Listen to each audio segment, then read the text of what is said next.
नमस्कार, आदाब, सत श्री अकाल। मानवाधिकार मीडिया में एक बार आपका फिर से स्वागत है। मैं कानपुर से मोहम्मद सज्जाद एक बार आपके लिए फिर हाजिर हूँ।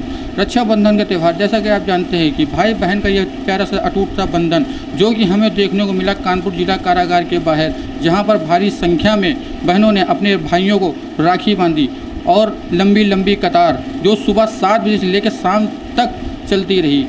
हमारे साथ जुड़ चुके हैं जिला कारागार के वरिष्ठ अधिकारी डॉक्टर डी पांडे। ज़्यादा जानकारी के लिए हम उनसे बात करते हैं। आइए चलिए देखते हैं। रक्षाबंधन का त्योहार बड़े ही धूमधाम से मनाया गया। इस कड़ी में जिला कारागार में निरुद्ध भाइयों को राखी बांधने के लिए बहनें भी पहुंची। बहनों ने अपने भाइयों की दीर्घायु के साथ ही जल्द रिहा होने की दुआ मांगी।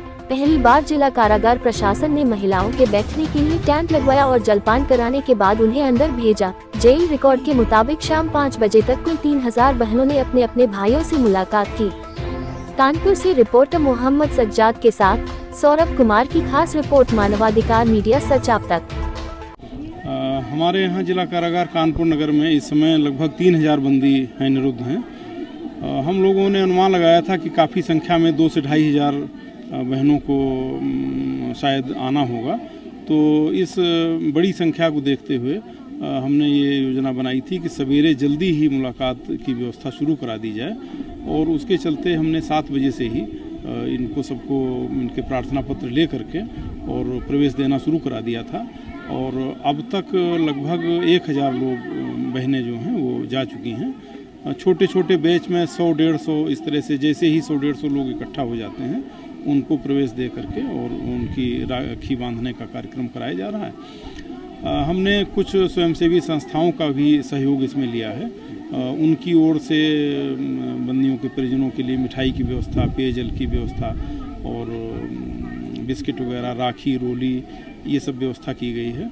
और हमने भी इनके लिए शेड की व्यवस्था, छाया, जिससे कि धूप से बचाव हो सके, पानी अगर बारिश हो तो उससे बचाव हो सके, ये सब इंतजाम किए थे।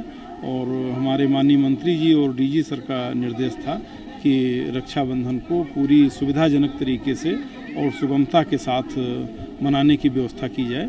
तो हम लोग पूरा प्रयास कर रहे हैं कि किसी को कोई असुविधा न हो और अतिरिक्त स्टाफ इस काम में लगाया गया है।